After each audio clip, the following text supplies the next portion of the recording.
Jason Mattera joins us this morning. His new book is Obama Zombies, How the Liberal Machine Brainwashed My Generation. What is an Obama zombie? Well, Bill, it's any individual who plays Barack Obama on a pedestal reserved for no mere mortal during the 2008 campaign, as though the election of this man meant that iPods would drop from the heavens and he would melt away their student loans forever. Young people got wrapped up in the marketing machine of Team Obama, and now they're paying the price big time. So that's why I wanted to write Obama Zombies, to set the record straight. What is it just dealing with, you're talking about young people. What about the total of people who voted for? Do you think anybody who voted for Obama is an Obama zombie in your term? I think predominantly young people, because if you look at the margin of victory that he carried amongst voters 18 to 29, it was the largest age demographic shift in American history. John McCain lost the youth vote by almost 40 points. I mean, 40 points. And in fact, in some swing states like Indiana, North Carolina, and Florida, the youth vote is what predominantly carried the column for Barack Obama. So yes, I think many young people, the fact that Barack Obama gave them a Dave Matthews ticket, or they were able to see LeBron James in Ohio at some concert, or Jay-Z rapping, meant that, oh, wow, sweet, bro, I'm going to vote for Barack Obama. He hooked me up with concert tickets. That and his Obama zombie. Okay, but what about the people who voted for Obama that you describe as Obama zombies? If you were to ask them today about how they feel the administration has done, have they delivered on what they promised for, what do you think the answer back would be? Well, I think there is two sets of camps. Most normal people would say they're having buyer's remorse. In fact, most of the country disapproves of this president, the way he's handled certainly health care and a lot of his policies. Unfortunately, there's a huge disconnect between younger Americans who still, by and large, support this president, even though his policies are a fiscal disaster that are aimed at a torpedo right at their futures. And moreover, all his promises have yet to materialize. So he was going to be this great uniter. He was supposed to heal the country. He was supposed to have open transparency. This is what young people bought into, and that just hasn't materialized. But yet they still provide his biggest base of support. And it's unfortunate, but why I wrote Obama Zombies is to really show a behind-the-scenes look at how Team Obama went out reaching to young people, because I think there's a lot of good things they did. And also to point out how the GOP has had an awful youth outreach program for many years. You're critical of John McCain in this book. What didn't you like about his campaign? Oh, I mean, where do I start? I mean, number one, he wasn't a conservative. He banked his whole presidency on reaching across the aisle and playing nicey nice with the left. We can't have that anymore. But more importantly, when it came to younger voters, he didn't have bases on college campuses. Barack Obama had more than 1,000 Students for Obama chapters. He was always giving campaign rallies on college campuses. He always had young people behind him. His internet outreach was absolutely amazing. John McCain's internet outreach, Bill, I mean, there's no joke now. His internet outreach was a game called Pork Invaders, where you had to dodge incoming projectiles from pigs. You dodged them successfully, and then earmarks would appear on the screen to let you know how the number of Obama voted for. And the graphics weren't even that good. It looked like Pac-Man circa 1980. That was John McCain's internet outreach to young people. Pork Invaders. Barack Obama hires the co-creator of Facebook to run his new media operation. He hires Emmy award-winning producers from CNN to upload videos to YouTube. It was a complete domination, a digital domination. I think there's a lot the GOP can learn from how Team Obama reached out to young people. Jason Mattera with us until about 9:55 Eastern. Republicans, your number is 202-737-0001.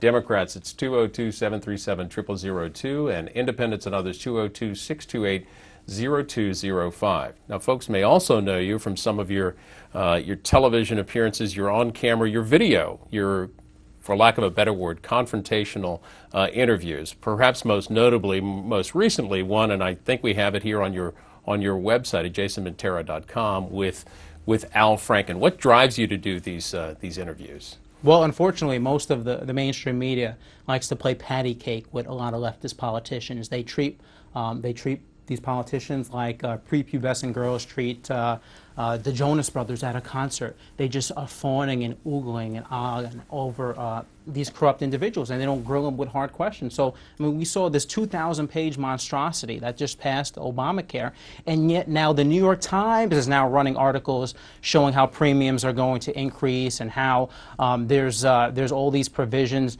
that don't line up to the promises the Obama campaign was speaking during this entire process. So these are questions I go and ask Al Franken about provisions that provide slush funds for things like jungle gyms and monkey bars and midnight basketball. He has no idea what's in it.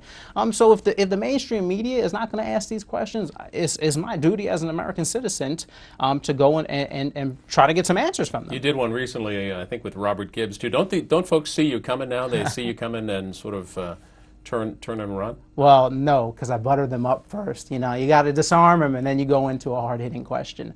But Gibbs is a prime example. I mean, again, young people thought that there was going to be a difference now at Washington, and we see how Obamacare was passed. It was through the reconciliation process, avoiding the filibuster, something that Barack Obama himself said in 2005 was unconstitutional and a power grab, majoritarian rule.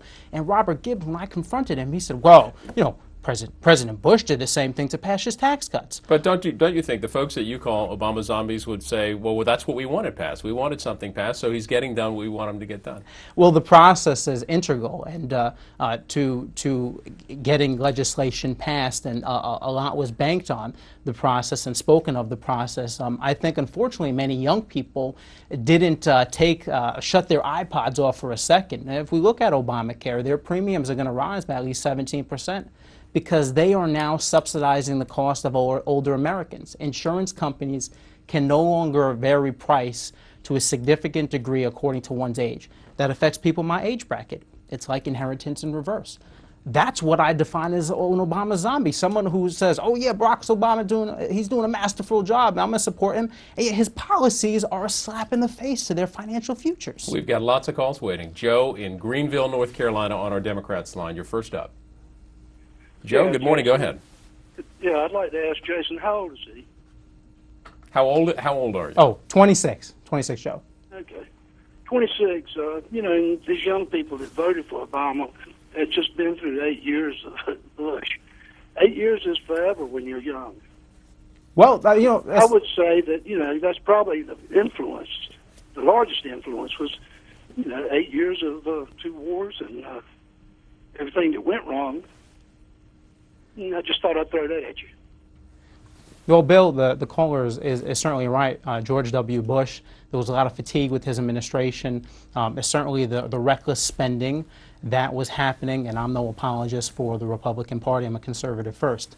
But what's interesting is Barack Obama in a year and a half has racked up more deficits than George W. Bush did in his entire 8 years in office. I mean, my generation's going to have to pay for this, and that's why I wrote Obama Zombies, is to hopefully jolt many of these zombies from their slumber. So do you think that Republicans can rely simply on Obama fatigue both in 2010 and 2012, or do you have to get candidates out there who can actually go out and win? I mean, you have to get candidates who are going to win. I mean, it can't just be anyone but Obama. It has to be a clear juxtaposition of conservative to liberal philosophy. Obama has showed his cards. He believes that there's a government solution to every single problem. We have to come and say, no, this country was founded on free market ideas, and here's our solutions to the problems of today. It's early yet, but if you were looking ahead to 2012, who is that presidential candidate that could do that for the Republicans or an independent?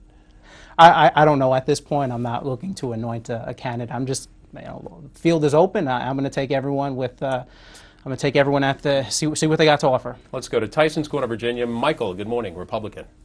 Yes, how are you this morning? Doing fine. Go ahead with your comment. Hey, I'm very grateful for all this young man saying, but let me say this. I worked on the McCain campaign, and I was over 7 counties in Western Virginia, okay? And I understand where you're coming from about, you know, McCain not being a conservative and the ground game and everything. But we need to also place some blame on young people or whoever was working in the field that didn't take their own initiative. I started an internship and had 27 interns from James Madison University. No one told me to do that. I did that on my own accord. And so, therefore, you have to The ground game has to be creative and do their own thing and know how to bring people in. So you can't totally blame it on McCain. I think a lot of it has to do with the people on the ground that you got working for you and how professional they are.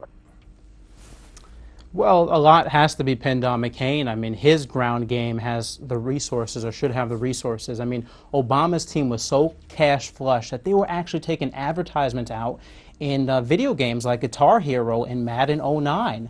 I mean, they were laser targeting young people. I mean, what I write in Obama Zombies, your viewers, their jaw will drop to see the youth outreach effort. And again, I wanted to give this behind the scenes look because there's a lot we can learn, conservatives can learn from our political enemies.